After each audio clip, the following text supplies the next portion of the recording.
तो दूसरा पेशेंट हमें कौन सा मिला, अनकॉन्शियस। और तीसरा जो हमें पेशेंट मिला वो मिला कॉन्शियस। अब देखिएगा यहाँ पर हमें कैसा पेशेंट मिला, एक पेशेंट जो ब्रीथिंग नहीं कर रहा, दूसरा पेशेंट जो अनकॉन्शियस है और तीसरा पेशेंट कॉन्शियस है। अब देखो हम रोड पर जा रहे हैं, किसी का एक्सीडेंट हो गया, तो जब एक्सीडेंट हो गया तो हमें 3 टाइप के पेशेंट मिले। एक वो पेशेंट जो कैसा था, ब्रीथिंग नहीं कर रहा था, दूसरा पेशेंट वो मिला जो अनकॉन्शियस है और तीसरा पेशेंट वो मिला जो कॉन्शियस है। अब 3 टाइप के पेशेंट होते हैं, ऐसा नहीं है कि एक्सीडेंट होता तो सभी पेशेंट ब्रीथिंग नहीं करते, ऐसा नहीं है सभी पेशेंट अनकॉन्शियस होते हैं, और ऐसा भी नहीं है कि सभी पेशेंट कॉन्शियस होते हैं। तो 3 टाइप में पेशेंट मिले। अब क्या होगा, ये मैं आपको क्यों करवा रहा हूं, यहाँ पे आपको एग्जामिनर क्वेश्चन पूछता है, अगर हमें मिला ऐसा पेशेंट मिला जो क्या नहीं कर रहा, ब्रीथिंग नहीं कर रहा, तो इसमें प्रायोरिटी एक्शन क्या रहेगा। तो इसमें जो फर्स्ट प्रायोरिटी एक्शन रहेगा वो हमारा रहने वाला है कि जो पेशेंट ब्रीथिंग नहीं कर रहा तो उसको कभी भी हम डायरेक्ट सीपीआर नहीं देना है, उसको कभी भी डायरेक्ट सीपीआर नहीं देना है। तो इसमें क्या करना है, इसमें हमने क्या करना है, इसमें पेशेंट को जो एयरवे है वो क्लियर करना है। ये देखिएगा, तो इस कंडीशन में पेशेंट का हमने क्या करना है, एयरवे को क्लियर करना है। अब आइएगा, हमने एयरवे को क्लियर कर दिया।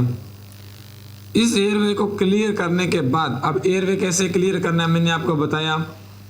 अब देखिएगा, कोई पेशेंट है, वो पेशेंट क्या हुआ, पानी में गिर गया, यानी ड्राउनिंग हो गया। अब हम उसको देंगे सीपीआर।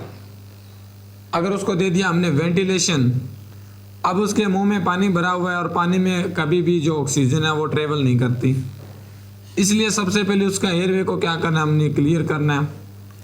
अब दूसरी तरफ देखिएगा, दूसरी तरफ ऐसा पेशेंट है जो हमें कैसा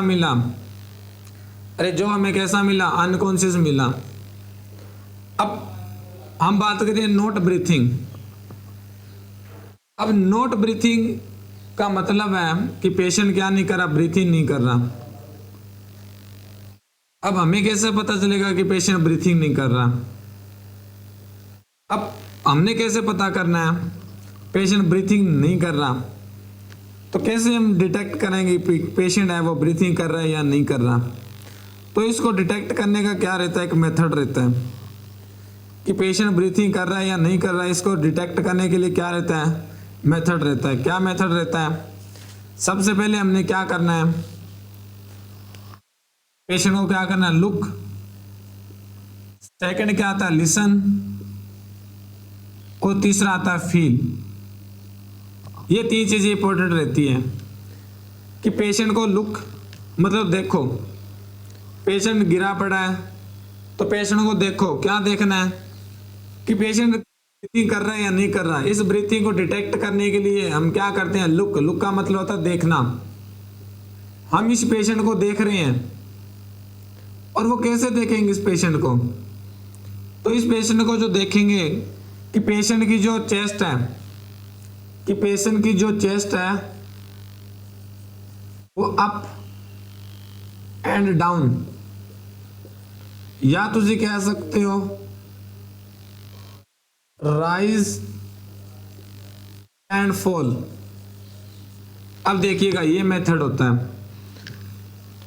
हमने पेशेंट को देखा, पेशेंट की जो चेस्ट है वो लुक का मतलब देखना कि चेस्ट अप हो रही है, डाउन हो रही है, राइज हो रही है और फॉल आ रही है, इसका मतलब ब्रीथिंग ओके है, ये मेरी चेस्ट है, मैं ब्रीथिंग कर रहा हूं, बाहर जा रही है अंदर आ रही है, बाहर जा रही है अंदर आ रही है, तो that is up and rise.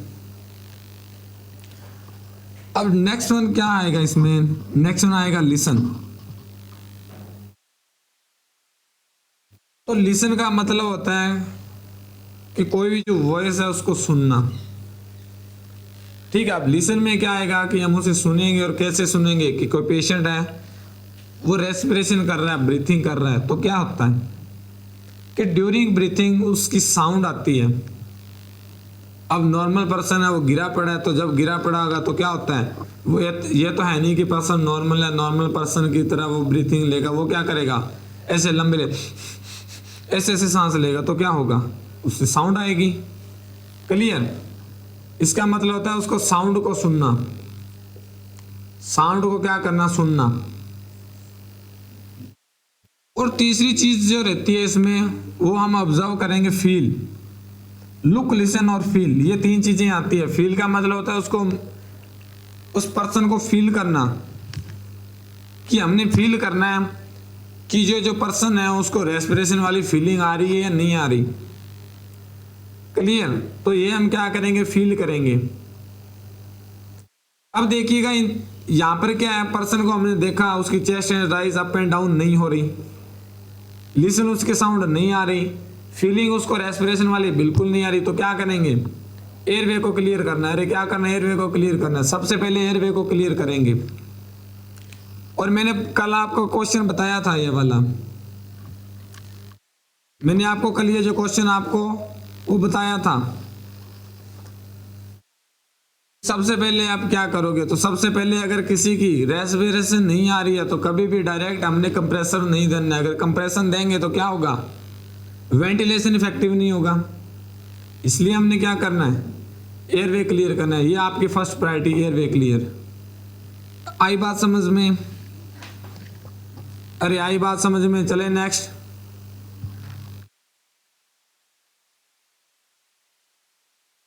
अब देखिएगा, अब ये तो था पर्सन वो ब्रीथ नहीं कर रहा था। अब हमें सेकंड पेशेंट कैसा मिला, सेकंड पेशेंट ऐसा मिला जो क्या था, अनकॉन्शियस था। ये आ गया अनकॉन्शियस, ये आ गया अनकॉन्शियस। और अनकॉन्शियस का मतलब पेशेंट कैसा पड़ा है, बेहोश होकर पड़ा है, उसको कुछ नहीं पता। तो जब अनकॉन्शियस पेशेंट है, सबसे पहले हम क्या करते हैं, कोई पेशेंट है जो अनकॉन्शियस पड़ा है, क्या हम उसमें डायरेक्ट जाकर सीपीआर कर देते हैं, क्या उसको डायरेक्ट हम वेंटिलेशन दे देते हैं, बिल्कुल नहीं ऐसा करते हैं। क्लियर। अब देखिएगा पेशेंट अनकॉन्शियस है, तो अनकॉन्शियस पेशेंट में क्या रहता है, सबसे पहले उस पेशेंट को हमने क्या करना है, असेस करना है। और असेस कैसे करेंगे, कि सबसे पहले हम उस पर्सन को आवाज लगाएंगे। अब जो पर्सन गिरा पड़ा है, हमें नहीं पता कि उसका नाम क्या है। रोड पर जा रहा था पेशेंट, कोई पर्सन है, वो गिर गया और गिरकर बेहोश हो गया, हमें नहीं पता कि उसका नाम राम है, श्याम है, सोनू है, मोनू है, कुछ नहीं पता। हमने क्या करना है, उसको आवाज लगानी है। अरे क्या लगानी है, उसको पूछना है आर यू ओके। ये जरूरी नहीं है कि आपने ऐसा ही पूछना है आर यू ओके, आप किसी भी लैंग्वेज में पूछ सकते हो कि आप ठीक हो, तुसी ठीक हो। क्लियर। अब उसने पर्सन ने क्या यहां पे पूछा, आर यू ओके। अब यहां पे पर्सन ने रिस्पॉन्स दे दिया यस, इसका मतलब पर्सन कॉन्शियस है। अगर उसने पूछा, आपने रिस्पॉन्स दिया, पर्सन ने कोई भी रिस्पॉन्स नहीं दिया, यस और नो का कोई रिस्पॉन्स नहीं दिया, अगर कोई रिस्पॉन्स नहीं दे रहा, इसका मतलब हम क्या समझेंगे, नो, कि पर्सन ठीक नहीं है। अब क्या होगा, जब पर्सन ठीक नहीं है, सबसे पहले हमने क्या करना है, अब पर्सन गिरा पड़ा है, कहीं झाड़ियों में गिरा पड़ा है, अब एक्सीडेंट होता है, ये तो है नहीं कि रोड के बीच में पड़ा है या कहीं पड़ा है। तो मोस्ट कॉमनली पर्सन है वो साइड में पड़े होते हैं, उल्टा लेटा होता है, कैसे भी लेटा होता है। हमने क्या करना है, सबसे पहले करना कॉल फॉर हेल्प। हमने सबसे पहले हेल्प के लिए कॉल करनी है। और हेल्प के लिए क्यों करनी है, बिकॉज पर्सन गिरा पड़ा है। अब हम ऐसा नहीं है कि ये अकेला पर्सन उसको उठा सकता है, हमने कॉल फॉर हेल्प करनी है। जब हमने कॉल फॉर हेल्प किया और उसके साथ ही आपने देखा होगा कॉल फॉर इमरजेंसी, आपने देखा होगा 191, ये इंटरनेशनल इमरजेंसी हेल्पलाइन नंबर, इसमें हमने क्या करना है, कॉल करना है। अब उसके बाद क्या करना है, हमने दे दिया कॉल फॉर हेल्प, वहां पे हेल्प के लिए पर्सन आ गए। हमने पूछा आर यू ओके, वो नहीं बोला। सेकंड हमने क्या किया, उस पर्सन को साउट किया। साउट का मतलब उस पर्सन को हिलाना, उसकी मूवमेंट करवाना। उसने नहीं मूवमेंट किया, कॉल फॉर हेल्प किया, इमरजेंसी पर कॉल किया। इमरजेंसी का मतलब है मेडिकल टीम, ये जो इमरजेंसी मेडिकल टीम रहती है उसको हमने क्या किया, कॉल किया। अब हमने इतना कुछ कर दिया, अब इसके बाद क्या रहेगा, कॉल फॉर हेल्प करने के बाद हमने उस पर्सन को क्या करना है, फ्लैट सरफेस पर लिटाना, और फ्लैट सरफेस पर लिटाने के बाद हम उसको क्या करते हैं, सेम यही कंडीशन करनी है उसको, कॉल फॉर हेल्प, और उसके बाद हमने कंप्रेशन वगैरह देना शुरू करना है, पल्स असेस करनी है उसकी। क्लियर। अब यहाँ पर पेशेंट अनकॉन्शियस है, कॉल फॉर हेल्प किया, और कॉल फॉर हेल्प करने के बाद हमने क्या करना है, वहां पर उस पर्सन का पल्स को असेस करना है। क्या करना है, उस पर्सन को पल्स को असेस करना है। और पल्स को क्यों असेस करना है, सर्कुलेशन के लिए। ठीक है, पल्स को क्यों असेस करना है, सर्कुलेशन के लिए, कि अगर पल्स आ रहा है तो ठीक है, अगर पल्स नहीं आ रहा इसका मतलब सर्कुलेशन नहीं है, तो फिर हम क्या करेंगे, अगर पल्स क्या है, एब्सेंट है, तो हम क्या करेंगे, वहां पर सीपीआर करेंगे। अरे क्या करेंगे, सीपीआर करेंगे। क्लियर। दूसरी थिंग क्या है, यहां पर पल्स असेस किया, पल्स बिल्कुल ओके है, बट पर्सन का रेस्पिरेशन है वो कैसा है, एब्सेंट है। अब यहां पर हमने क्या देना है, यहां पर कंप्रेशन दे रहे थे, यहां पर हमने वेंटिलेशन देना है। और सबसे पहले एयरवे को क्या करना है, क्लीन करना है। एयरवे को क्या करना है, क्लीन करना है। यहां पर दे दिया वेंटिलेशन, और वेंटिलेशन देने के बाद सेकंड थिंग हमने क्या करना है, ये जो एयरवे है इसको क्या करना है, क्लीन करना है। क्लियर। एयरवे को क्या करना है, हमने क्लीन करना है। दूसरी बात देखिएगा, ये था अनकॉन्शियस पेशेंट, ये आगे जाके बताऊंगा मैं कैसे कैसे इसकी और असेसमेंट, फर्दर असेसमेंट करना है। दूसरी बात क्या है कि पेशेंट है वो कैसा है, कॉन्शियस है। कॉन्शियस का मतलब पेशेंट बोल रहा है। तो यहां पर अनकॉन्शियस था, तो हमने सबसे पहले कॉल फॉर हेल्प करना है, कॉल इमरजेंसी मेडिकल लाइन पर करना है। क्लियर। अब यहाँ पर पेशेंट अनकॉन्शियस है, बिल्कुल पेशेंट कॉन्शियस है, उसको सब कुछ पता है, बट कॉन्शियस होने के साथ उस पर्सन का एस्पेक्सिया है। क्या है एस्पेक्सिया? एस्पेक्सिया का मतलब होता है breathing absent. Asphyxia, person breathing नहीं ले रहा। तो जब ऐसा पेशेंट आता है तो हमने क्या करना है, यहाँ पर हमने करना है 5 साइकिल ऑफ सीपीआर। क्या करना है, 5 साइकिल ऑफ सीपीआर। ये जो सीपीआर है इसके 5 स्टेप होते हैं, वो हमने क्या करना है, यहाँ पर स्टार्ट करना है। तो देखिएगा, पेशेंट ब्रीथिंग नहीं कर रहा था, एयरवे को क्लीन करना है। अनकॉन्शियस है, कॉल फॉर हेल्प करना है। कॉन्शियस है, 5 साइकिल ऑफ सीपीआर करना है। ये चीजें इंपॉर्टेंट है। अब ऐसा नहीं कि अनकॉन्शियस पेशेंट आप उसको लग जाओ सीपीआर करने। तो अनकॉन्शियस पेशेंट है, सबसे पहले आपने क्या करना है, कॉल टू इमरजेंसी। क्या करना है, कॉल टू इमरजेंसी।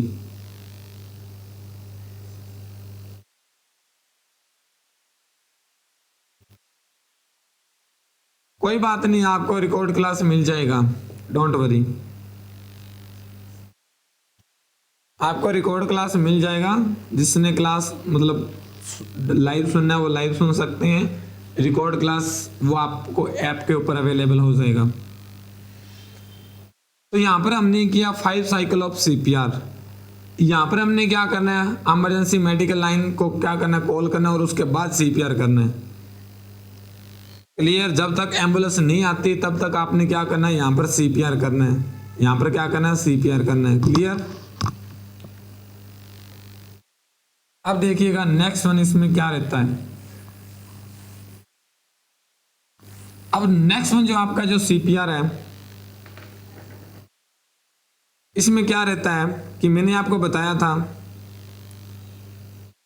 परसों ही बताया था क्लास में, कि जो मोस्ट इफेक्टिव मेथड है रिस्टोरिंग सर्कुलेशन,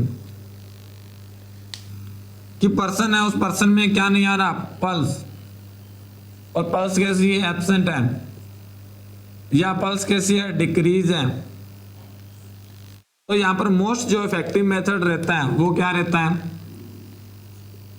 डिफिब्रिलेटर। अरे क्या, डिफिब्रिलेटर, ये तो पेशेंट जो कहाँ होता है, हॉस्पिटल में होता है, तो हमने क्या करना है, डिफिब्रिलेटर करना है।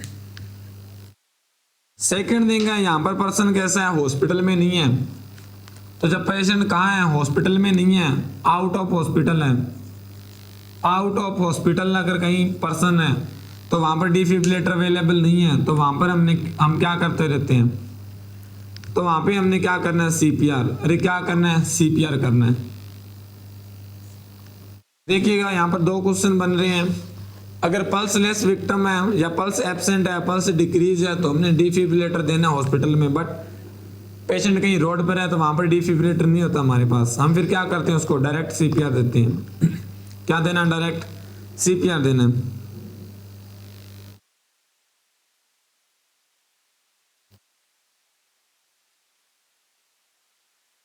नेक्स्ट वन क्या है, नेक्स्ट वन इसी सीपीआर से एक इंपॉर्टेंट जो क्वेश्चन है वो पूछा जाता है, और वो कैसे पूछा जाता है, वो पूछा जाता है which technique is most appropriate for the nurse. क्या पूछा जाता है, क्वेश्चन है which technique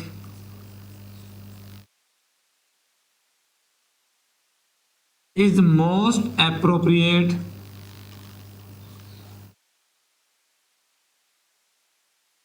for the nurse, which technique is most appropriate for the nurse to use to open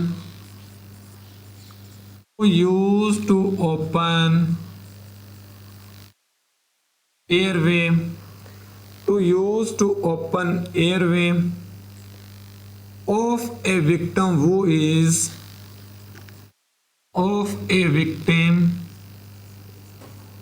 is not breathing। तो इस क्वेश्चन को ध्यान से समझिएगा, क्वेश्चन क्या बोल रहा है, which technique is most appropriate for a nurse to use to open airway of the victim who is not breathing, कि ये जो बच्चा है वो क्या नहीं कर रहा, ब्रीथिंग नहीं कर रहा, और उसका एयरवे है उसको क्या करना है, ओपन करना है। तो कौन सी जो मोस्ट एप्रोप्रिएट टेक्निक है उसका यहाँ पर यूज रहेगा। ऑप्शन ए आ रहा है हेड टिल्ट, ऑप्शन ए आ रहा है head tilt with chin lift, option B है tilt the head, option C है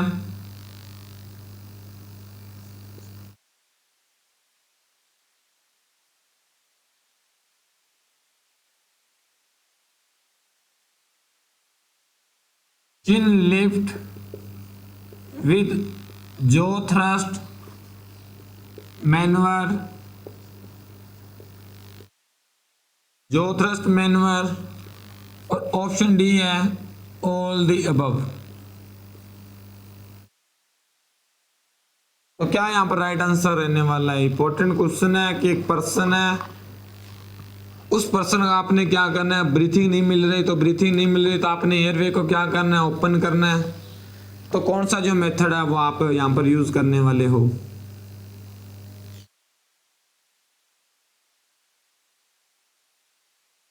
फटाफट से बताइएगा।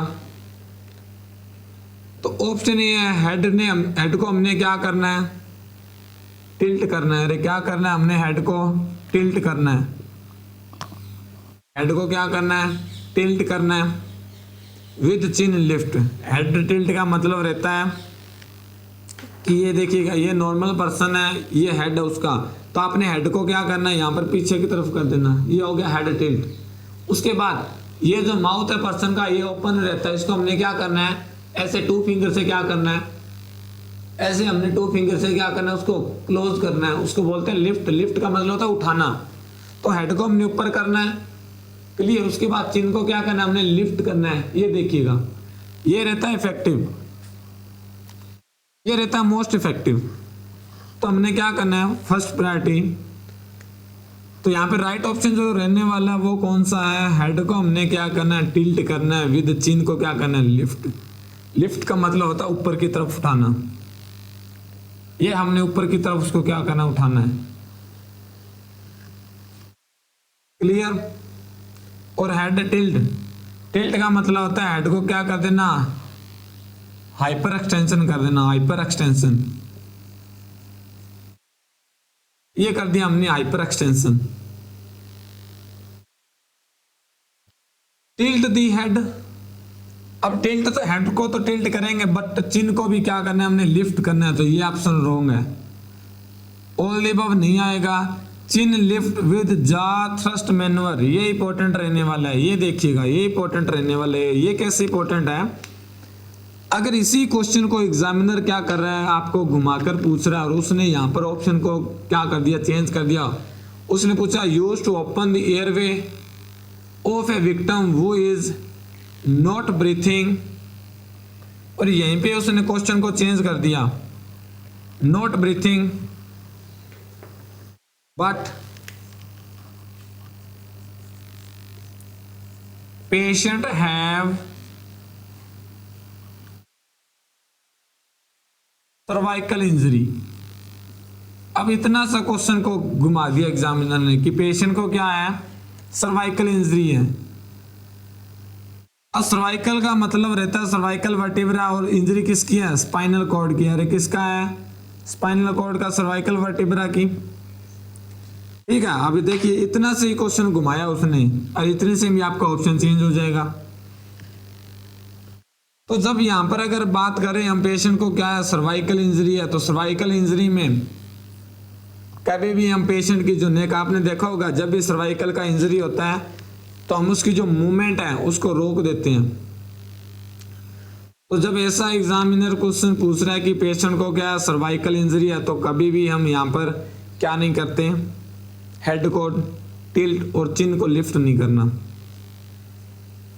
क्लियर।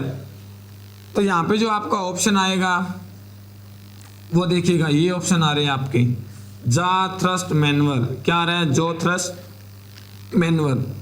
तो जब पेशेंट किसका है, सर्वाइकल इंजरी का है, तो सर्वाइकल इंजरी में हम क्या यूज करते हैं, जो थ्रस्ट मैनवर यूज करते हैं। अब जो थ्रस्ट मैनवर क्या होता है, जो थ्रस्ट मैनवर का मतलब है कि पेशेंट को हमने ऐसे होल्ड करना है नेक को, और यहाँ पर जो हमने क्या करना है, इसको ऐसे होल्ड करना है और फिर हमने ऐसे ओपन करना है। ये होता है जा थ्रस्ट मैनवर। नॉर्मली हम क्या कर रहे थे, पेशेंट को ऐसे कर रहे थे, बट यहाँ पर हमने ऐसे करके ऐसे बिल्कुल पोजीशन में रखना है ऐसे। तो ये होता है जो थ्रस्ट मैनवर। क्लियर। ये क्या होता है आपका जो थ्रस्ट मैनवर। तो देखिएगा छोटा सा एक ऑप्शन को ऐड करने के बाद, एक छोटी सी लाइन को ऐड करने के बाद कैसे ये जो क्वेश्चन है उसका आंसर जो बदल जाता है। अब नेक्स्ट वन हम बात कर रहे हैं कि ये जो थ्रस्ट मैनवर था, ये हम किस में यूज करते हैं कि पेशेंट को क्या है, सर्वाइकल इंजरी है, पेशेंट को स्पाइनल कॉर्ड का इंजरी है। अब देखिएगा नेक्स्ट वन जो आपको क्वेश्चन पूछ रहा है एग्जामिनर, वो पूछ रहा है which is the best method for, which is the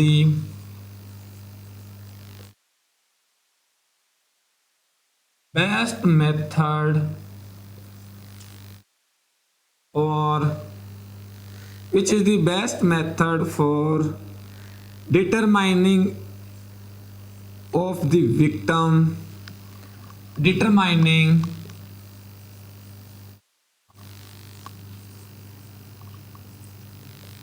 of victim, determining of victim require rescue breathing, victim require rescue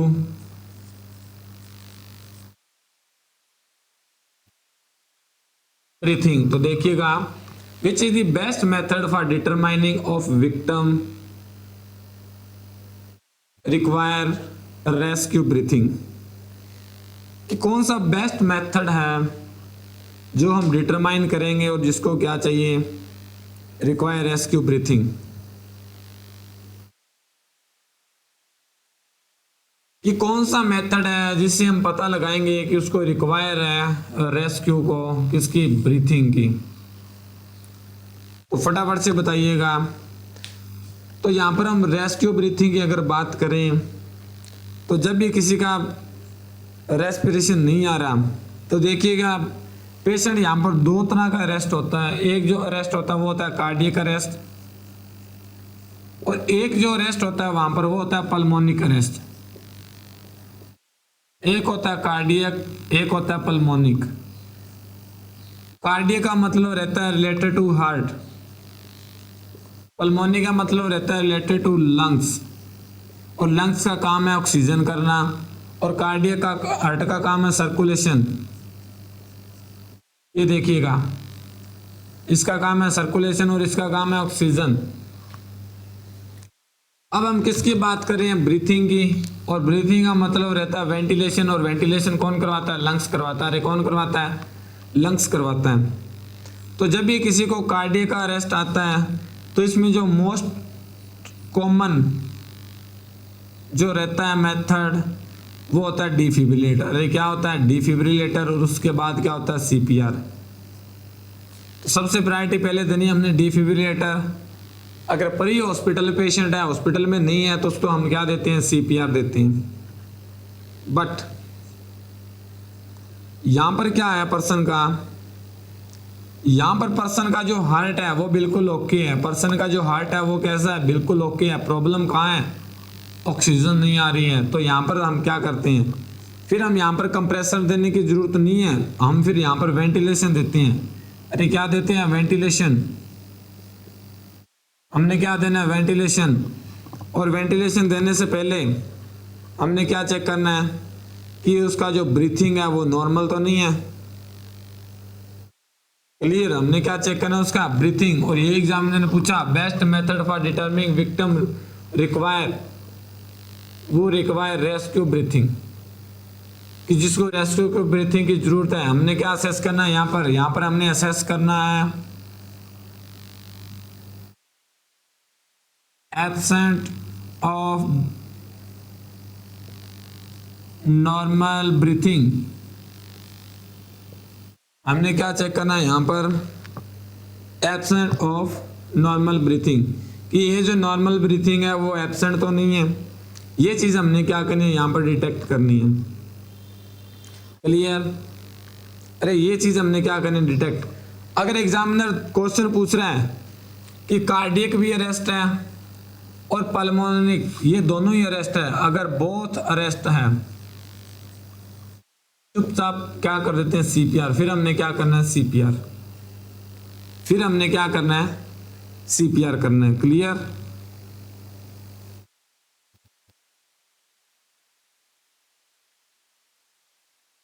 चलिए नेक्स्ट क्वेश्चन की तरफ। अब देखिएगा हम नेक्स्ट क्वेश्चन की बात कर रहे हैं, और वो नेक्स्ट क्वेश्चन क्या पूछ रहा है, वो पूछ रहा है कि ये जो सीपीआर है, ये जो हम सीपीआर दे रहे हैं, ये जो सीपीआर हम दे रहे हैं, सीपीआर में रेशो पूछा जाता है। तो अगर हम बात करें सीपीआर की, तो एक तरफ हम लिखते हैं अडल्ट पर्सन, एक तरफ हम लिखते हैं चिल्ड्रन, एक तरफ हम लिखते हैं इन्फेंट, और एक तरफ हम लिखते हैं न्यूबॉर्न। ये देखिएगा, ये आपकी चार चीजें बन गई, इन्फेंट बन गया, चिल्ड्रन बन गया और अडल्ट बन गया। यहां पर क्या था हमारा क्राइटेरिया, ये इंपॉर्टेंट है और ये एग्जाम में पूछा जाता है, यही एग्जाम में पूछा जाता है, यही जो आपके एग्जाम में पूछा जाता है। अब देखिएगा, सबसे पहले हम बात करते हैं कि ये जो क्राइटेरिया है, अडल्ट है, चिल्ड्रन है, इन्फेंट है एंड न्यूबॉर्न है, और यहीं से आपको एग्जाम में क्वेश्चन पूछे जाते हैं कि कैसे कैसे हम यहाँ पर सीपीआर देते हैं, क्या क्या रहता है। सबसे पहले अगर हम बात करें असेसमेंट करना है, और वो असेसमेंट किसका करना है, पल्स का। अरे किसका करना है, पल्स का। तो कौन सी पल्स यहाँ पर असेस करते हैं, अगर अडल्ट की बात करें तो वो करते हैं कैरोटिड। अरे कौन सी करते हैं? कैरोटिड। और कैरोटिड कहाँ होती है? नेक। चिल्ड्रन में जो पल्स असेस करते हैं वो करते हैं फीमोरल। अरे कौन सी करते हैं? फीमोरल करते हैं। अगर एग्जामिनर आपको फीमोरल नहीं दे रहा तो सेकंड जो आपका ऑप्शन आएगा वो आएगा कैरोटिड। अरे कौन सा आएगा? कैरोटिड। फीमोरल कहाँ होती है? थाई में होती है, ग्रोइन में। क्लियर? इन्फेंट में जो हम असेस करते हैं, अगर हम बात करें इन्फेंट की, तो यहां पर जो हम बात करते हैं वो रहती है ब्रेकियल। और न्यूबॉर्न में भी हम कौन सी करते हैं? ब्रेकियल। कौन सी करते हैं? ब्रेकियल। और ब्रेकियल कहाँ होती है? ब्रेकियल होती है अपने आर्म में, अपने हैंड में। अब कैरोटिड पल्स कहाँ होती है? तो देखिएगा, अपनी नेक को ऊपर कीजिएगा और ये जो आपको दिख रहा है नेक के ऊपर, ये आपका कौन क्या है? ये आपका ट्रेकिया है। और ट्रेकिया का जब भी जाओगे तो आप स्वेलो करो, और जब स्वेलो करोगे तो ये देखिए ये पार्ट ऊपर जा रहा है, ये होती है हमारी थायराइड ग्लैंड। इस थायराइड ग्लैंड, ये जो ट्रेकिया, इस ट्रेकिया के जस्ट बिलो साइड आप आओगे तो यहाँ पर देखिएगा, आपको ट्रेकिया को जस्ट आप बिलो साइड आओगे तो यहाँ पर आपको एक पल्स दिखाई देगी, इसको बोलते हैं हम कैरोटिड। तो आपको पल्स का लोकेशन पता होना चाहिए। ऐसा नहीं है कि पेशेंट यहाँ पर अनकॉन्शियस पड़ा है और आप लगे हुए उसकी पल्स को ढूंढने में, कि कोई यहाँ पर पीछे नेक की तरफ ढूंढ रहा है, कोई यहाँ ढूंढ रहा है। तो आपको ये पता होना चाहिए। ऐसा नहीं कि आप पल्स ढूंढ रहे हो और इतने में पेशेंट खत्म। तो ये चीज़ आपको पता होनी चाहिए। दूसरी बात करें, फीमोरल कहाँ होती है, ब्रेकियल कहाँ होती है, और ये ब्रेकियल न्यूबॉर्न और इन्फेंट का जो सेम सा रहता है। और ये मैं आपको एज क्राइटेरिया बता दूं सीपीआर में, तो मैंने पहले भी बताया था कि यहाँ पर जो अडल्ट है, ये सीपीआर का बता रहा हूँ, उसकी एज होनी चाहिए मोर देन 9 ईयर। इन्फेंट यहाँ पर होता है वो होता है 1 to 2 ईयर। अरे इन्फेंट होता है 1 to 2 ईयर। न्यूनेट जो होता है वो होता है 0 to 28 डेज। चिल्ड्रन जो मानते हैं वो मानते हैं 3 to 8 ईयर। और अडल्ट मानते हैं मोर देन 9 ईयर। ये सीपीआर का क्राइटेरिया होता है, ये सीपीआर का क्राइटेरिया रहता है। अब सेकेंड हम बात करें, ये जो पल्स असेस कर रहे हैं, इस पल्स का टाइम क्या होना चाहिए? ये जो पल्स है इसका टाइम क्या होना चाहिए? तो यहाँ पर जो पल्स हम असेस करते हैं, ये असेस करनी है हमने 5 to 10 सेकेंड। यहां पर भी रहता है 5 to 10 सेकेंड, बट इन्फेंट में लेस देन 5 सेकेंड होता है और इसमें भी लेस देन 5 सेकेंड होता है। ये होता है पल्स। अगर मोर असेस करोगे, इफ मोर, तो क्या होगा? ये जो पल्स है वो क्या हो जाएगी? कंप्रेस हो जाएगी और आगे जाके जो सर्कुलेशन है उस पर इफेक्ट पड़ेगा। क्लियर? इसलिए हम क्या करते हैं, इस पल्स को 5 से 10 सेकेंड असेस करना है, इसके ज़्यादा हमने नहीं करना। अगर ज़्यादा करने लगे आपने इतनी देर, अगर आपने 1 मिनट पल्स को असेस करने में लगा दिया तो क्या होगा? पेशेंट अरेस्ट हो जाएगा। क्लियर? अगर पल्स मिल भी गई तो उसको ज़्यादा कंप्रेशन नहीं करना। दूसरी बात करते हैं कि जब हम सीपीआर देते हैं, अडल्ट में सीपीआर देते हैं और ये एग्जामिनर क्वेश्चन पूछा जाता है हैंड कितने यूज करते हैं। तो अडल्ट में जब सीपीआर देते हैं तो यहां पर हम 2 हैंड यूज करते हैं कंप्रेशन में, 2 हैंड। चिल्ड्रन में भी हम 2 हैंड यूज करते हैं। इन्फेंट में 1 हैंड और इसमें भी 1 हैंड यूज करते हैं। यहां पर हैंड नहीं यूज करते, बताऊंगा मैं आगे जाके न्यूबॉर्न में क्या करते हैं। न्यूबॉर्न में हम हैंड यूज नहीं करते। न्यूबॉर्न में हम क्या करते हैं, 2 फिंगर और 2 थंब, ये हम यूज करते हैं, 2 फिंगर या 2 थंब। अब देखिएगा, हम जो हैंड है, हम हैंड देखिए अडल्ट में ऐसे रखते हैं, ये ऐसे रखते हैं हम, या ऐसे ऐसे हम फिर कंप्रेशन देते हैं उसको ऐसे। दूसरी बात रही बात, हम ऐसे क्या दे रहे हैं, उसको कंप्रेशन दे रहे हैं। इन्फेंट हम क्या करते हैं, ऐसे 2 फिंगर यूज करते हैं, या हम कैसे करते हैं, 2 थंब मेथड, ऐसे 2 थंब मेथड यूज करते हैं। ये देखिएगा ऐसे यूज करते हैं। अब रही बात इसमें नेक्स्ट, हैंड कितने यूज किए, तो हैंड हम यहाँ यूज करते हैं 2, इन्फेंट में अगर चिल्ड्रन में बात करें तो यहां पर हम 2 हैंड भी यूज कर सकते हैं और 1 हैंड भी यूज कर सकते हैं। 2 हैंड भी यूज कर सकते हैं और 1 हैंड भी यूज कर सकते हैं। इन्फेंट में 1 हैंड यूज करते हैं। दूसरी बात, ये जो साइट है इसका साइट क्या रहता है, ये जो सीपीआर है इसका साइट क्या रहता है। तो साइट की मैं बात करूं तो यहां पर जो साइट रहता है lower half of the sternum between nipple, कहां रहता है, lower half of sternum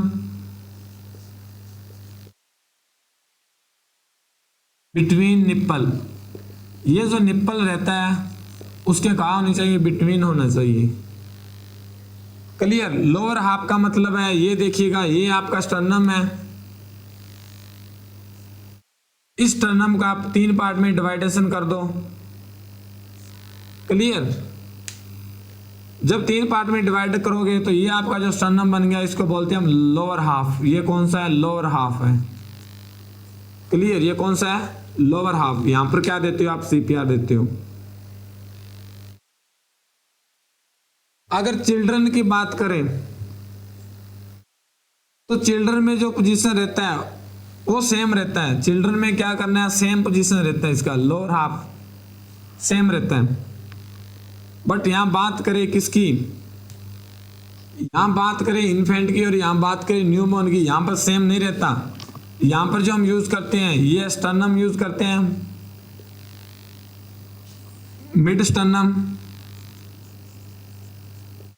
sternum के बिल्कुल मिडिल में रखना है और निप्पल का कहां रखना है, बिलो निप्पल लाइन। कहां रखना है, बिलो निप्पल लाइन। ये जो यहां निप्पल लाइन के बिल्कुल सेंटर में रखना है। यहां निप्पल लाइन के, ये देखिएगा ये चेस्ट कैविटी है और इस चेस्ट कैविटी ये निप्पल है। तो अडल्ट में क्या करते हैं, ये जो आपका स्टर्नम है ये मिडिल में है, तो यहां पर जो मिडिल में स्टर्नम है तो क्या यूज करते हैं, ये बिल्कुल यहां पर होना चाहिए मिडिल में। क्लियर। बट इन्फेंट में क्या करते हैं, बिलो निप्पल लाइन। ये निप्पल है इसके बिलो करते हैं, यहां पर ये बिलो निप्पल लाइन। यहां हम क्या देते हैं, ठीक है, ये स्टर्नम के मिडिल में होने चाहिए बट बिलो निप्पल लाइन और लोअर स्टर्नम कहां करते हैं हम, लोअर स्टर्नम में करना है। न्यूबॉर्न का जो रहता है वो बिल्कुल सेम रहेगा। न्यूबॉर्न और इन्फेंट का क्या रहता है, सेम रहता है। क्लियर। न्यूबॉर्न और इन्फेंट का क्या रहता है, बिल्कुल सेम रहता है।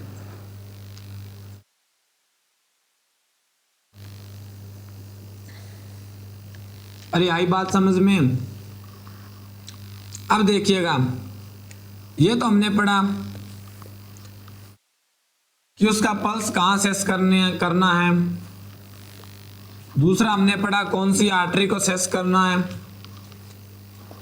अब तीसरा हम पढ़ेंगे कि ये जो कंप्रेशन देते हैं हम, उस कंप्रेशन की डेप्थ कितनी रखते हैं। डेप्थ की बात करेंगे कंप्रेशन का, कि कितना हमने उसको चेस्ट को कंप्रेस करना है।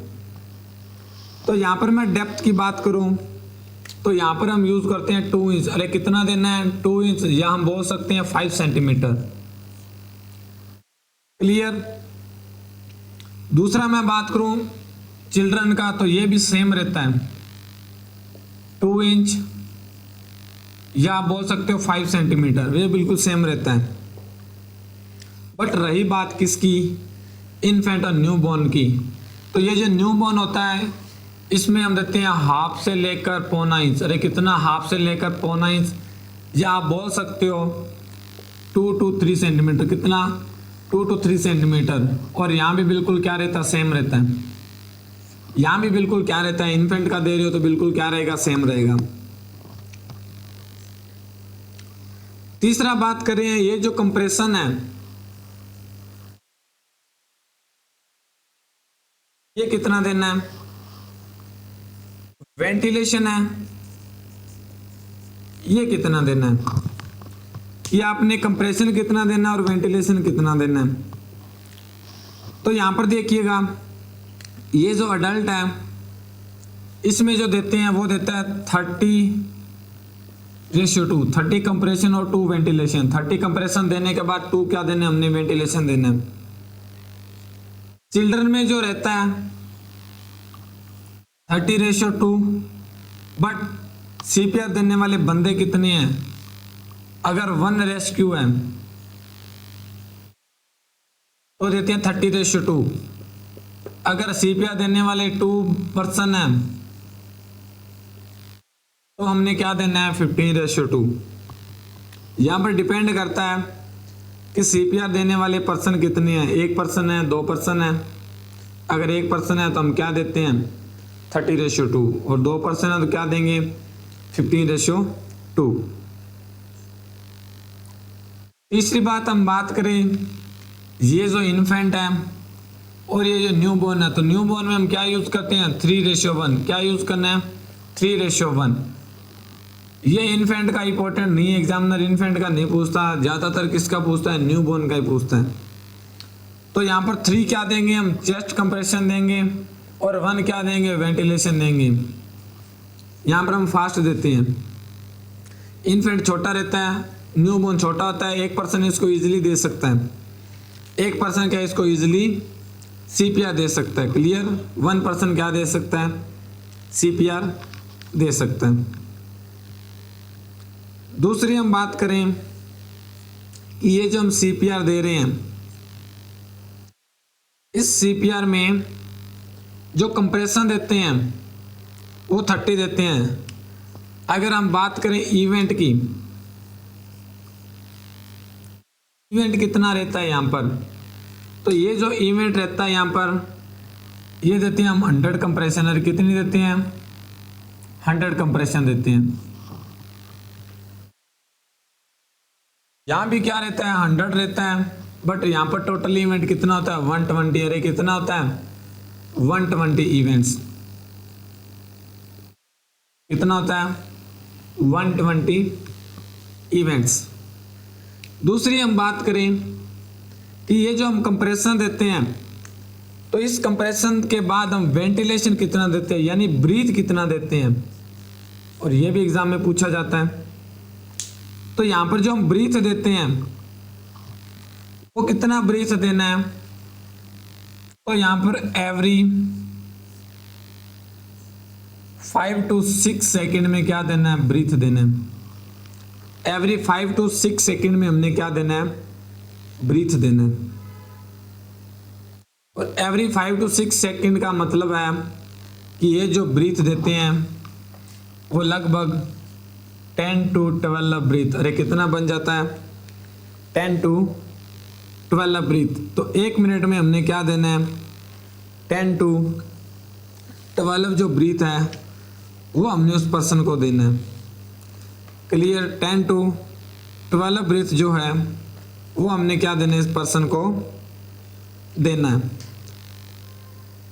अब देख लो आप कि हर 5 to 6 सेकंड में आप एक ब्रीथ दे रहे हो, तो टोटल जो आपका ब्रीथ काउंट है, तो टोटल आपकी जो ब्रीथिंग की काउंट है वो कितनी बन जाएगी, तो वो आपकी बन जाएगी 10 to 12 ब्रीथ। अरे कितनी बन जाएगी 10 to 12 breathe, clear.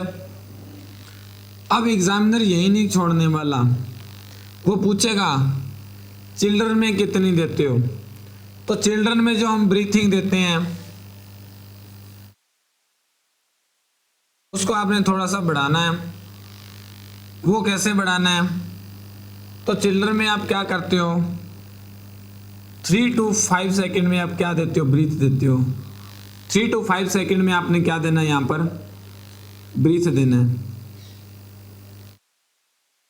Next 3 to 5 का मतलब है, सॉरी 3 to 5 नहीं 4 to 5, ये 4 to 5 मिनट में आपने क्या देना है 5 सेकेंड में आपने क्या देना है ब्रीथ देना है। तो 4 to 5 सेकेंड में आपने क्या देना है ब्रीथ देना है। अब यहां पर हम क्या दे रहे हैं उसको ब्रीथ दे रहे हैं, बट न्यू बॉर्न में जो हम ब्रीथिंग देते हैं, न्यू बॉर्न में कितनी ब्रीथ देनी है, तो every 2 to 3 second. Sorry every 3 to 4 second में हमने क्या देना है, ब्रीथ देना है। यहाँ पर हम ब्रीथिंग बढ़ा देते हैं, यहाँ पर हमने ब्रीथिंग को क्या करना है, बढ़ाना है। ब्रीथिंग का मतलब वेंटिलेशन, कि आपने वेंटिलेशन कैसा देना है, कंप्रेशन कितना देना है 100, वेंटिलेशन कितना देना है 10, कंप्रेशन 100, वेंटिलेशन 10।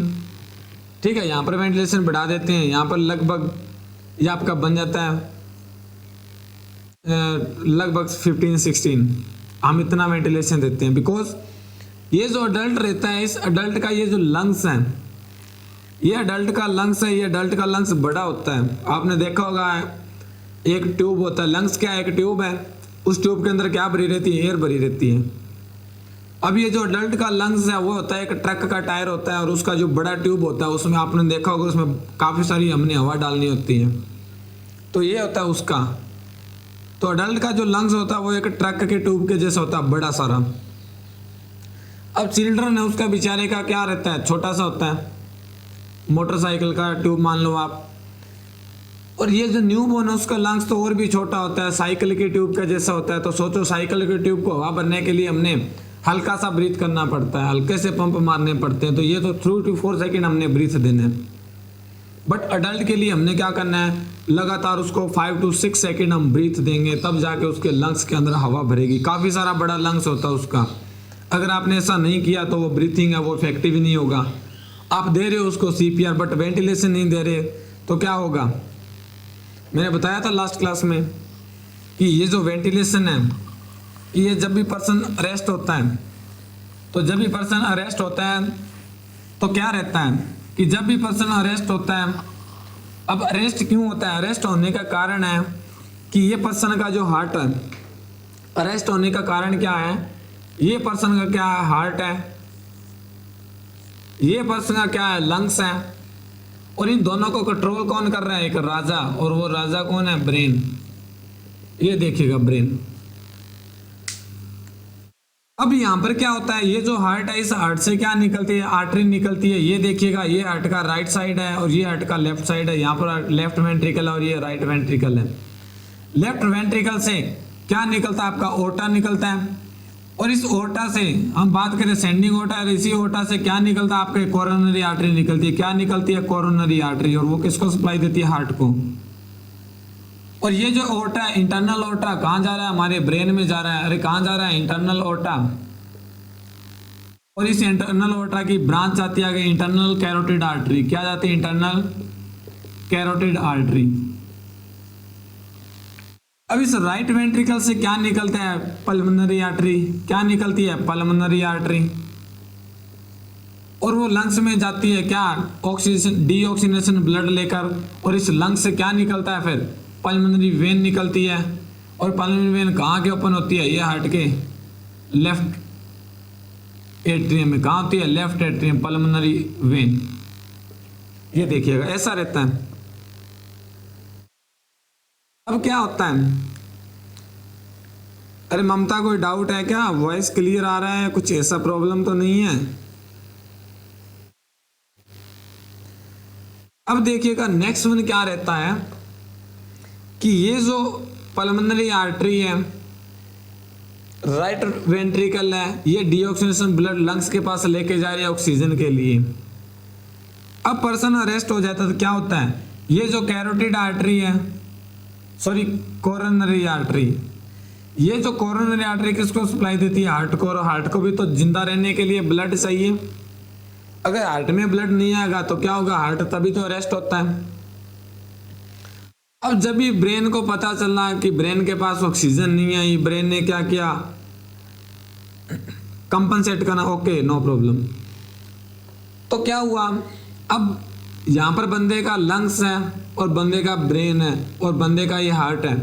अब हार्ट और लंग्स दोनों क्या हो गए, अरेस्ट हो गए। हमने क्या किया, लंग्स अरेस्ट हो जाता है, हमने क्या शुरू किया, वेंटिलेशन। ठीक है, और यहां पर हमने क्या शुरू किया, कंप्रेशन। तो जब भी हमने यहां पर कंप्रेशन किया, पहले हार्ट ने बंद करना, एक मोटर, हार्ट का एक मोटर है जो हमारी बॉडी का ब्लड है, उस मोटर के आगे पाइप लगी होती है और वो पाइप क्या करती है, पूरी बॉडी को सप्लाई देती है। हमारी बॉडी में पाइपलाइन बिछी हुई है, ये जो आर्टरी रहती है आपकी पाइपलाइन है। क्लियर, आगे से आगे, आगे से आगे कनेक्शन जुड़ा हुआ है। ये एक बड़ी पाइपलाइन निकलती है, इस बड़ी पाइपलाइन से हमने आगे कनेक्शन बना दिए, फिर आगे कनेक्शन बना दिए। क्लियर। अब आपने देखा होगा कि घर में एक मोटर लगी है और वो मोटर क्या करती है, पूरे घर को सप्लाई देती है। और दूसरे आपने देखा होगा गांव में वाटर वर्क्स, और वो वाटर वर्क्स एक बड़ी सारी टैंकी रहती है, और वो टैंकी क्या है, एक हार्ट है। इस टैंकी से ऊपर से नीचे जब पानी आता है तो क्या एक बड़ी पाइप लगी होती है, वो हमारा ओरटा होता है। इस पाइपलाइन से पूरे मोहल्ले में सप्लाई जाती है। वो पाइपलाइन बिछी होती है, वो हमारी आर्टरी रहती है, different different artery, carotid artery है, ब्रैकियल है, रेडियल है, अल्नर है, फिमोरल है, ये डिफरेंट डिफरेंट आर्टरी है। ये पूरे घर को क्या देती है, सप्लाई देती है। अब देखिए वाटर वर्क्स खराब हो गया तो घर में जो पानी आ रहा था वो बंद हो जाएगा, ऐसा ही होता है। ऐसा ही क्या है, हार्ट से क्या है, पानी नहीं जा रहा, ब्लड का पानी है और वो पानी नहीं जा रहा। अब हमने क्या करना है, आर्टिफिशियल क्या देना है, इसको कंप्रेशन देना है, मैनुअल देना है, हाथ से देना है। तो क्या होगा, जब हाथ से देंगे तो क्या होगा, ये जो ब्लड है वो पल्मोनरी आर्टरी में आया, पल्मोनरी आर्टरी में आने के बाद कहाँ गया, लंग्स में गया।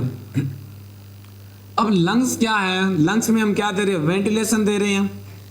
जब हम लंग्स में वेंटिलेशन देंगे तो क्या होगा, ये ऑक्सीजन आ रही है, ये इसमें क्या आ रही है, ऑक्सीजन आ रही है, और ब्लड क्या हो जाएगा, ऑक्सीजन हो जाएगा। और फिर क्या होगा, ये जो ऑक्सीजन वाला ब्लड है वो कहाँ चला जाएगा, लेफ्ट से कहाँ जाएगा, लेफ्ट वेंट्रिकल। और लेफ्ट वेंट्रिकल को जब हमने कंप्रेस किया तो ब्लड कहाँ गया, ब्रेन में गया, ओर्टा में गया और कोरोनरी आर्टरी में। जब हार्ट को क्या मिलना, ऑक्सीजन वाला ब्लड मिल गया। तो जब ऑक्सीजन को ब्लड मिल गया, ऑक्सीजन वाला हार्ट को, तो क्या हुआ, हार्ट वापस जिंदा होना शुरू हो गया। आपने देखा होगा एक कोई फिश है और फिश को हमने वाटर से बाहर निकाल दिया। जब हमने वाटर से बाहर निकाला तो वो फिश क्या करती है, ऐसे तड़फने लगती है। हमने क्या किया, उसको वापस पानी में रख दिया तो वापस क्या, वो वर्क करना शुरू कर देगी। ऐसा ही हार्ट होता है, हमने कंप्रेशन दिया, हार्ट ने वापस वर्क करना शुरू कर दिया। क्लियर। तो ऐसा ये सीपीआर का क्या रहता है कि प्रोसेस रहता है। अब ऐसे ही हम सीपीआर देते हैं। अब दूसरी हम बात करें, ये जो हमने सीपीआर दिया, ये जो हमने क्या दिया, सीपीआर दिया। अब इस सीपीआर में ये जो हम सीपीआर देते हैं, ये जो और एक न्यू बॉर्न है, इसमें कितने टाइम सीपीआर देते हैं, हाउ लॉन्ग, कितना टाइम हम इसको सीपीआर देते हैं अडल्ट को। अब ऐसा तो है नहीं कि पर्सन अरेस्ट हुआ और अरेस्ट होने के बाद हम उसको सीपीआर दे रहे हैं, सुबह से सीपीआर दे रहे हैं, 5 घंटे से हमारा सीपीआर ही चल रहा है, ऐसा नहीं होता। यहां पर भी एग्जामिनर क्वेश्चन पूछता है, हाउ लॉन्ग, कितने टाइम तक आप सीपीआर दे सकते हो एक पर्सन को। तो अडल्ट को जो हम सीपीआर देते हैं वो रहता है लगभग 30 मिनट। और ये जो न्यू बॉर्न है उसको जो हम सीपीआर देते हैं, अडल्ट और चिल्ड्रन, ये दोनों में सेम रहता है 30 मिनट। बट न्यू बॉर्न में रहता है, वो रहता है 10 मिनट। आपने 10 मिनट तक इसको क्या देना, सीपीआर देना, और 10 मिनट से ज्यादा आप सीपीआर नहीं देना। दूसरी बात हम कर रहे हैं, ये जो हम सीपीआर देते हैं, अब एक पर्सन सीपीआर दे रहा है तो वो एक पर्सन लगातार, तो हम बात कर रहे हैं ये जो साइकिल है सीपीआर का,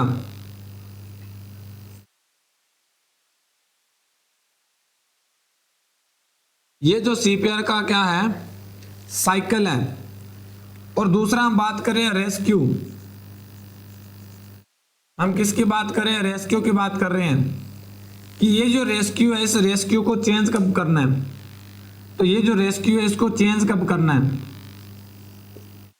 कब हम इस रेस्क्यू को चेंज करते हैं। ये पर्सन है, वो पर्सन सीपीआर दे रहे हैं और सीपीआर में ये जो रेस्क्यू है उसको चेंज कब करना है। तो देखिएगा, अब ये तो नहीं, एक पर्सन है लगातार सीपीआर दे रहा है, क्लियर। तो ये जो रेस्क्यू है इसको कब चेंज करना है, एवरी 2 मिनट। कब चेंज करना है, एवरी 2 मिनट रेस्क्यू को क्या करना है, चेंज करना है। या बात करें एवरी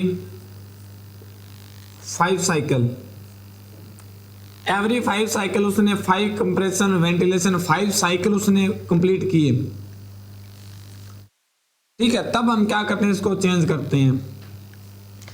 अब चेंज कर क्यों करते हैं, अब एक पर्सन है लगातार वो सीपीआर दे रहा है, तो ये तय नहीं वो आधे घंटे तक वो पर्सन एग्जॉस्ट हो जाएगा, क्या हो जाएगा, एग्जॉस्ट हो जाएगा, थक जाएगा वो। अगर एग्जॉस्ट हो गया, हमने उसको लगातार वो पर्सन को सीपीआर दे रहा है, तो वो इतना थक गया तो इस पर्सन को सीपीआर देना पड़ जाएगा, इसलिए हम क्या करते हैं, इस पर्सन को चेंज कर देते हैं। ये क्राइटेरिया रहता है स्टैंडर्ड क्राइटेरिया कि हम ये जो रेस्क्यू है, इस रेस्क्यू को क्या करते हैं, चेंज करते हैं। और कब चेंज करते हैं, एवरी 2 मिनट या एवरी 5 साइकिल, ये ज़रूरी है उसको चेंज करना। अगर नहीं करोगे तो क्या होगा, इसको खुद को सीपीआर देने का ज़रूरत पड़ जाएगा। क्लियर। अब नेक्स्ट में हम बात कर रहे हैं, ये जो हम सीपीआर दे रहे हैं, इस सीपीआर में ये जो सीपीआर हमने स्टार्ट किया, अब सीपीआर बंद कब करना है, अगर 30 मिनट तक ये पर्सन क्या है सीपीआर दे रहे हैं, तभी पर्सन पेशेंट रिवाइव नहीं हुआ तो बंद कर देना है। न्यू बॉर्न में 10 मिनट के बाद बंद कर देना है। दूसरा हम बात कर रहे हैं, ये जो सीपीआर है, इस सीपीआर का एलिजिबल क्राइटेरिया क्या होता है, ये जो सीपीआर है इसका एलिजिबल क्राइटेरिया क्या रहता है। एलिजिबल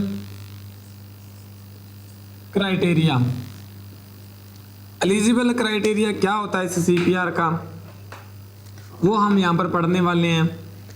तो एलिजिबल क्राइटेरिया की मैं बात करूं तो क्या क्या यहाँ पर एलिजिबल क्राइटेरिया, सबसे पहले मैं बात करूं वो पर्सन जो कैसा अनरिस्पॉन्सिव है,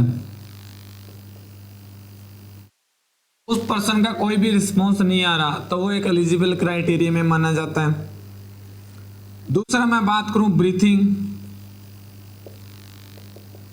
तीसरा मैं बात करूं पल्स, उसका ब्रीथिंग है, उस पर्सन का पल्स है और उस पर्सन की हार्ट रेट है। ये तीनों ही क्या है, ये तीनों ही क्या है, ये तीनों ही एब्सेंट है, तो वो एक एलिजिबल क्राइटेरिया है। किसी के ब्रीथिंग पल्स ये नहीं आ रहा, पर्सन अनरिस्पॉन्सिव है, तो ये एलिजिबल क्राइटेरिया, तब हम सीपीआर देना है। दूसरा मैं बात करूं, ये जो सीपीआर है, एलिजिबल का मतलब है सीपीआर स्टार्ट कब करना है, कौन सी कंडीशन में स्टार्ट करना है, ये होता है एलिजिबल। अब दूसरा, इस सीपीआर को हमने स्टॉप भी तो करना है। क्लियर। दूसरा मैं बात करूं, ये जो हम सीपीआर दे रहे हैं, इस सीपीआर को स्टॉप भी तो करना है। ऐसा नहीं है कि सीपीआर को चलते रखना है, कब स्टॉप करना है, ये भी एग्जाम में क्वेश्चन पूछा जाता है। कब स्टॉप करना है, जब हार्ट रेट एंड ब्रीथिंग क्या हो जाए, रिटर्न। जब हार्ट रेट एंड ब्रीथिंग क्या हो जाए, रिटर्न हो जाए, सीपीआर को क्या कर देना है, स्टॉप कर देना है। दूसरी मैं बात करूं, इमरजेंसी हेल्प अराइव, अब हमने कॉल भी तो किया था इमरजेंसी टीम को, तो इमरजेंसी हेल्प क्या हो जाए, अराइव हो जाए, लाइक इज डिफिब्रिलेटर वहां पर आ गया। क्लियर। तो इस सीपीआर को क्या कर देना है, स्टॉप कर देना है। और तीसरा क्या है, जब इसको हेल्थ केयर प्रोवाइडर यानी डॉक्टर वो क्या कर दे, डेड डिक्लेयर कर दे। और डेड डिक्लेयर होने का जो मोस्ट एक्यूरेट मेथड है वो है ईसीजी। अरे क्या है, ECG. Clear. Most accurate method क्या है, ईसीजी। और ईसीजी में अगर क्या आ गया, फ्लैट लाइन आ गया, क्या आ गया, फ्लैट लाइन, तो वो क्या है, मोस्ट एक्यूरेट मेथड है। क्लियर। आई बात इतनी समझ में। जब हार्ट रेट और ब्रीथिंग रिटर्न हो जाए, और हार्ट रेट को हमने कैसे चेक करना है, अरे हार्ट रेट को हमने पल्स, क्लियर, हार्ट रेट का मतलब है पल्स, लिख लो यहां पर पल्स, वो क्या हो जाए, रिटर्न हो जाए, तो हमने क्या कर देना है, इसको स्टॉप कर देना है। दूसरा, ब्रीथिंग उसको आना शुरू हो जाए तब स्टॉप कर देना है। तीसरा, डॉक्टर उसको क्या कर दे, डेड डिक्लेयर कर दे। ईसीजी हो गया, 30 मिनट दिया, उसके बाद डेड डिक्लेयर हो गया, तो आपने क्या करना है, सीपीआर को स्टॉप करना है। अरे आई बात समझ में। अब देखिएगा यहाँ पर एक इंपॉर्टेंट क्वेश्चन मैं आपको बताने जा रहा हूँ, और वो इंपॉर्टेंट क्वेश्चन क्या है, वो बोल रहा है व्हेन परफॉर्मिंग सीपीआर, क्या बोल रहा है, when performing CPR which of the following, when performing CPR, which of the following indicates that external chest compression, following indicates that external chest compression are effective, external chest compression are effective। क्या ये जो external chest compression है वो effective है?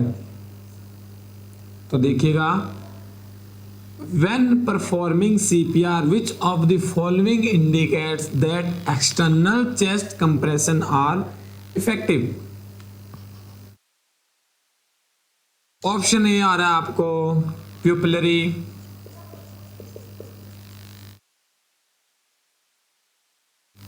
Dilation. Option B आ रहा है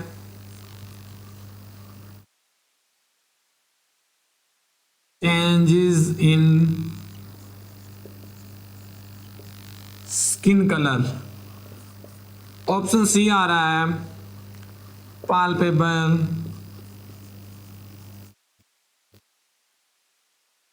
pulse, और ऑप्शन डी आ रहा है कूल एंड ड्राई स्किन। फटाफट से इसका आंसर बताइएगा कि when performing CPR which of the following indicates, indicator का मतलब रहता है इंफॉर्मेशन,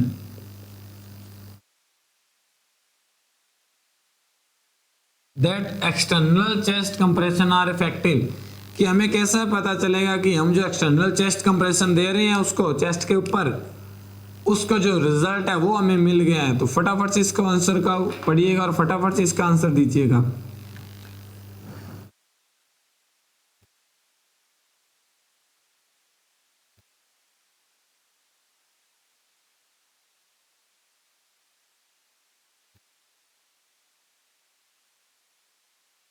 फटाफट से इसका पढ़िएगा और फटाफट से इसका आंसर दीजिएगा। तो देखिएगा, पिपली डायलेशन, डायलिटेशन का मतलब होता है पिपल क्या हो गया, फिक्स हो गया। और जब पिपल फिक्स हो जाता है तो वो पर्सन जो डेड है उसमें पिपल फिक्स हो जाता है और उसको बोलते हैं ओमिनस साइन। अरे क्या बोलते हैं, ओमिनस साइन। ये भी एग्जाम में पूछा जाता है, ओमिनस साइन। जब किसी पर्सन का पिपल फिक्स हो जाता है, डायलेशन हो गया, और फिक्स होने का मतलब है कि ये पीपल फिक्स हो गया है। अदरवाइज पीपल क्या रहता है, डायलेशन होता है और कॉन्ट्रैक्शन होता है। आपने देखो, हम पीपल चेक करते हैं, उसमें लाइट डालते हैं, जब उसमें लाइट, टॉर्च का लाइट रहेगा तो वो डायरेक्ट उसके ऊपर डालते हैं तो पीपल कॉन्ट्रैक्ट होता है, डार्क प्लेस में फिर डायलेट हो जाता है। बट यहाँ पे पीपल फिक्स हो गया है, उसको बोलते हैं ओमिनस साइन। ये भी एग्जाम में पूछा क्वेश्चन है, ओमिनस साइन।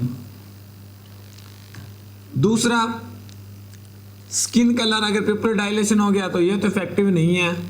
दूसरा बोल रहा है यहाँ पर चेंजेस इन स्किन कलर, कि स्किन का जो कलर है वो चेंज हो गया, तो देखिएगा स्किन के कलर का कोई यहाँ पर कनेक्शन नहीं है। क्लियर? तीसरा बोल रहे हैं पाल्पेबल पल्स, और ये जो स्किन का कलर चेंज हो गया, नॉर्मल जो स्किन रहती है पिंक और रेड कलर की रहती है, अब यहाँ पर वो चेंज हो गया, येलो हो गया, लाइवर मोटिस। हमने देखा होगा लाइवर मोटिस येलो स्किन हो जाता है, तो ये इफेक्टिव नहीं है इसका। Cool and dry skin, cool and dry skin की ड्राई हो गया और कूल हो गया है, ये भी इंडिकेटर नहीं है। कूल का मतलब है ठंडा, और ठंडे को बोलते हैं एमेलगम मोटिस। और ये देखिएगा अगर ठंडी कोल्ड स्किन हो गई है तो ये पर्सन को इंडिकेट करता है डेड की, पर्सन डेड है। जब पेशेंट डेड हो जाता है तो स्किन उसकी कूल हो जाती है, बिकॉज टेम्परेचर नहीं कंट्रोल होता उसका, हाइपोथर्मिया में चला जाता है पेशेंट। तो यहाँ पर मोस्ट इफेक्टिव क्या आएगा, मोस्ट इफेक्टिव आएगा पाल्पेबल पल्स, कि जब उसका पल्स क्या हो गया, पाल्पेबल होना शुरू हो गया, इसका मतलब उसका पल्स क्या हो गया, स्टार्ट हो गया, और हमारा जो सीपीआर है वो कैसा हो गया, इफेक्टिव हो गया, गुड, इसका हमें रिजल्ट मिल गया। क्लियर, ये चीजें हम यहाँ पर क्या है रहती हैं।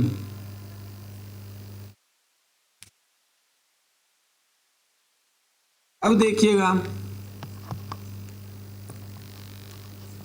कि ये जो सीपीआर है, इस सीपीआर से कितने इंपॉर्टेंट जो क्वेश्चन है वो रहते हैं। अब मैं इस सीपीआर के स्टेप्स की बात करूंगा, हम स्टेप्स पढ़ेंगे इसकी सीपीआर के, कि क्या क्या इसके जो स्टेप्स रहते हैं। तो फर्स्ट स्टेप की अगर बात करूं तो वो करते हैं हम डिटरमाइन द कॉन्शियस लेवल। तो फर्स्ट स्टेप क्या रहता है, फर्स्ट रहता है determine conscious level, conscious level. सबसे पहले हम क्या करते हैं, कॉन्शियस लेवल को क्या करना है, हमने डिटरमाइन करना है। दूसरी बात करूं मैं, कॉन्शियस लेवल कैसे, कि पर्सन को हमने क्या पूछना है, कुछ क्वेश्चन पूछने हैं कि are you okay, are you okay, what is your name, ये चीज हमने पूछनी है।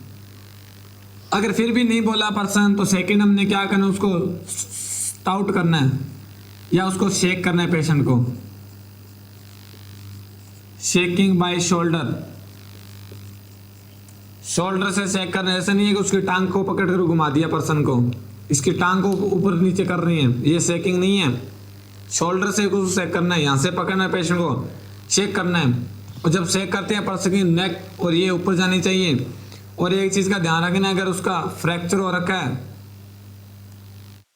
अगर उसको इंजरी हो रखी है सर्वाइकल की, तो यहाँ पे नहीं करना है। वेरी गुड, आपका सी ऑप्शन। नेक्स्ट हम बोल रहे हैं सेकंड जो स्टेप करना है। अब हमने डिटरमाइन किया conscious level, patient conscious unconscious कैसे मिला, हमने उसको सेफ प्लेस पर लेके जाना है, फ्लैट सरफेस देना है, और उसके बाद हमने क्या करना है, पाल्पेबल पल्स। उसके बाद में क्या करना है, पाल्पेबल पल्स, कि पल्स को क्या करना है, हमने पाल्पेबल करना है। और कब तक, 5 to 10 second, 5 to 10 second. Third जो यहाँ पर स्टेप रहने वाला है वो रहना है perform chest compression, perform chest compression. उसके बाद हमने चेस्ट कंप्रेशन क्या करना है, परफॉर्म करना है। फोर्थ जो यहाँ पर आपका स्टेप रहने वाला है वो रहने वाला है ओपन एयरवे। क्या करना है, ओपन एयरवे, एयरवे को ओपन। और लास्ट वन जो स्टेप आता है वो आता है आपका check breath and deliver breath. क्या करना है, चेक ब्रीथ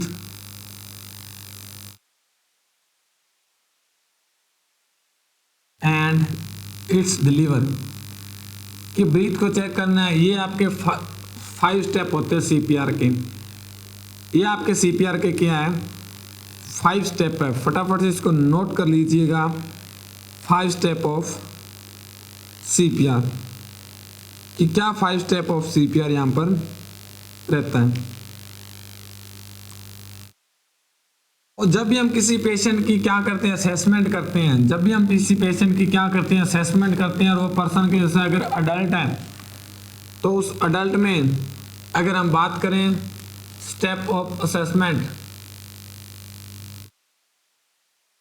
तो वो रहता है CABD। अरे क्या रहता है? CABD। पहले ABC था, अब चेंज हो गया CABD। CABD का मतलब रहता है सर्कुलेशन, एयरवे, ब्रीथिंग, और D का मतलब होता है डिफिब्रिलेटर। क्या होता है? डिफिब्रिलेटर। और लास्ट आ गया T का मतलब होता है टेम्परेचर। ये चीजें रहती हैं। और सर्कुलेशन का जो मतलब रहता है, सर्कुलेशन का जो मतलब होता है वो होता है कि पेशेंट का सर्कुलेशन नहीं आ रहा तो हमने क्या देना है? कंप्रेशन। अरे क्या देना है? कंप्रेशन। एयरवे में क्या रहता है? वेंटिलेशन।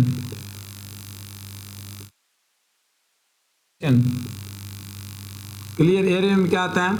वेंटिलेशन। सॉरी, एयरवे में वेंटिलेशन नहीं आता, एयरवे में आता है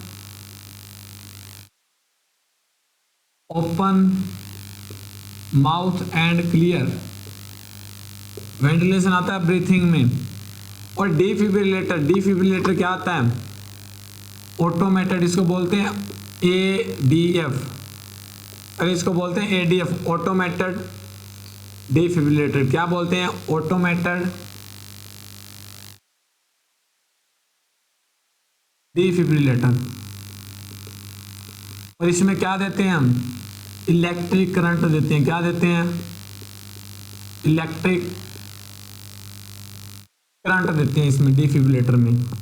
ये पढ़ाएंगे आपको फंडामेंटल ऑफ नर्सिंग में कि डिफिब्रिलेटर क्या होता है। इसका पूरा टॉपिक आपको करवाया जाएगा, इसको डिफिब्रिलेटर का। क्लियर? आपको कंप्लीट जो टॉपिक है वो करवाया जाएगा फंडामेंटल ऑफ नर्सिंग में, डिफिब्रिलेटर का।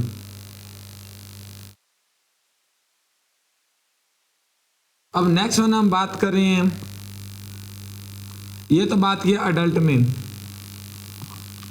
अगर बात करें न्यूबॉर्न में, तो न्यूबॉर्न में ये क्राइटेरिया चेंज हो जाता है। न्यूबॉर्न की अगर बात करें, ये जो क्राइटेरिया है वो चेंज हो जाता है। और न्यूबॉर्न में क्या रहता है? न्यूबॉर्न में आता है आपका TABCD। यहाँ पे T पहले आ जाता है। और T पहले क्यों आता है? T का मतलब रहता है टेम्परेचर, A का मतलब एयरवे, B का मतलब ब्रीथिंग, C का मतलब सर्कुलेशन, और D का मतलब होता है डिफिब्रिलेटर। डिफिब्रिलेटर। अब टेम्परेचर है, बच्चे में हम टेम्परेचर नोट करते हैं सबसे पहले बिकॉज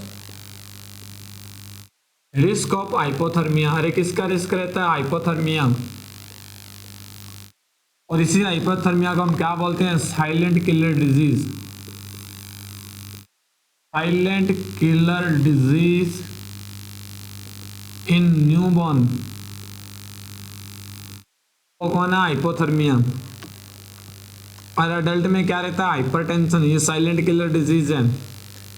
एयरवे चेक करेंगे, ब्रीथिंग, सर्कुलेशन और डिफिब्रिलेटर। ये क्या देते हैं हम? उसमें करंट देते हैं बच्चों को। ठीक है, क्या देते हैं? करंट देते हैं। तो ये रहता है हमारा क्या? न्यूबॉर्न की असेसमेंट का। किस में रहता है? न्यूबॉर्न की असेसमेंट का। अब नेक्स्ट वन हम बात करें, ये जो न्यूबॉर्न का असेसमेंट है इसका हमने कर लिया, अडल्ट का हमने कर लिया। बट आजकल जो टेक्निक चलती है वो चलती है एडवांस CPR की। अरे क्या चलती है? Advance CPR। जब पेशेंट क्या कहाँ है? हॉस्पिटल में एडमिट है, तो वहां पर हम यूज करते हैं एडवांस CPR। और इस एडवांस CPR में क्या रहता है कि पर्सन को जो ऑक्सीजन देते हैं हॉस्पिटल में माउथ से माउथ देने की जरूरत नहीं होती। आपने देखा होगा कोविड का काल था तो किसी ने माउथ से माउथ वहां पर नहीं दिया ऑक्सीजन। तो यहाँ पर क्या चलता था? वेंटिलेटर चलता था। दूसरा क्या है यहाँ पर? Laryngeal mask airway. ठीक है, लेरेंजियल मास्क एयरवे जिसको LMA बोलते हो, लेरेंजियल मास्क एयरवे। और क्या है पर्सन, ईटी ट्यूब है, एंडोट्रेकियल ट्यूब है और ट्रेकियोस्टोमी ट्यूब है। क्लियर, ये एडवांस सीपीआर में आता है। और आजकल तो सीपीआर देने वाला मशीन भी आ गया है, मैकेनिकल सीपीआर भी अवेलेबल है आजकल। ठीक है, मैकेनिकल सीपीआर भी क्या है, अवेलेबल है। अब हम बात कर रहे हैं, ये जो हमने सीपीआर दिया, ये जो हमने सीपीआर दिया, इस सीपीआर से जो रिलेटेड है वो एक दो एमसीक्यूज हम यहां पर डिस्कस करेंगे।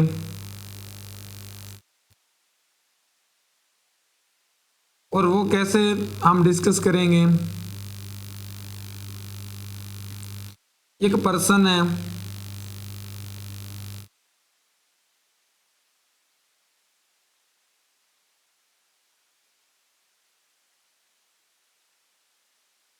तो यहां पर क्या है,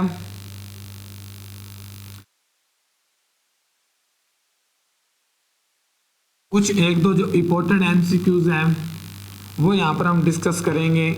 और वो क्या है, वो है how can the nurse deliver, वो क्वेश्चन क्या है, how can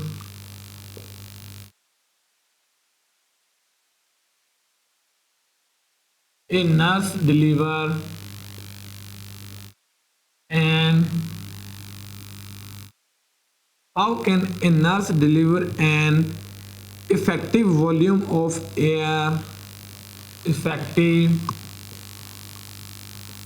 volume of air into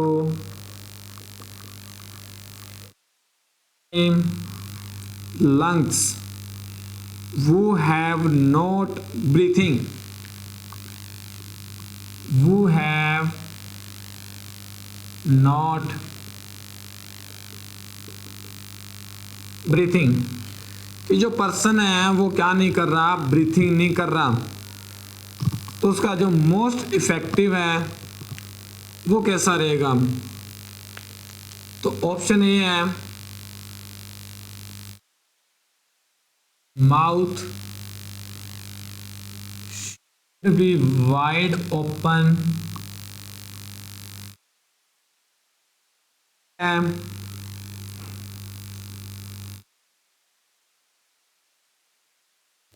pinch the victim nose, pinch the victim nose,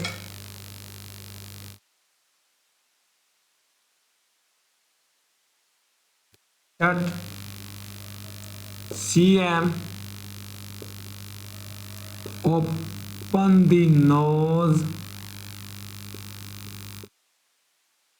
widely, और डी है ऑल द अबव। बताइएगा क्या यहां पर राइट आंसर रहने वाला है, क्या यहां पर राइट आंसर है जो रहने वाला है कि how can nurse deliver an effective volume of air into victim lungs वो हैव नॉट ब्रीथिंग, कि कैसे उसको विक्टिम के लंग्स में इफेक्टिव जो वॉल्यूम एयर की वो डिलीवर होगी जब एक नर्स उसको क्या कर रही है, माउथ टू माउथ ब्रीथिंग दे रही है। तो बताइएगा क्या यहाँ पर राइट आंसर रहने वाला है। ऑप्शन ए जो दे रहा है वो यहाँ पर दे रहा है mouth should be wide open, ये उसका जो माउथ है वो वाइड ओपन होना चाहिए। बी बोल रहा है नोज को क्या करना है, विक्टिम के पिंच करना है। सी ऑप्शन बोला ओपन दी नोज। तो जब भी हम ब्रीथिंग देते हैं तो ये जो नोज है ये नोज कैसा होना चाहिए, पिंच होना चाहिए। और कैसा होना चाहिए, पिंच। अगर आपने नोज को पिंच नहीं किया, माउथ से आप ब्रीथिंग दे रहे हो तो वो ब्रीथिंग नोज से कैसे आ जाएगी, बाहर आ जाएगी। इसलिए नोज को क्या करना है, पिंच करना है। और उसके बाद ही हमने क्या देना है, उसको सीपीआर देना है। और उसके बाद ही हमने क्या देना है, सीपीआर देना है। तो ये था आपका सीपीआर का पूरा कंप्लीट टॉपिक। अगर इस सीपीआर में कोई डाउट है तो वो आप पूछ सकते हो, कोई एनी क्वायरी है तो वो आप पूछ सकते हो। तो सीपीआर का जो टॉपिक है वो आपका कंप्लीट हो गया है। अगर कोई क्वेरी है वो आप पूछ सकते हो।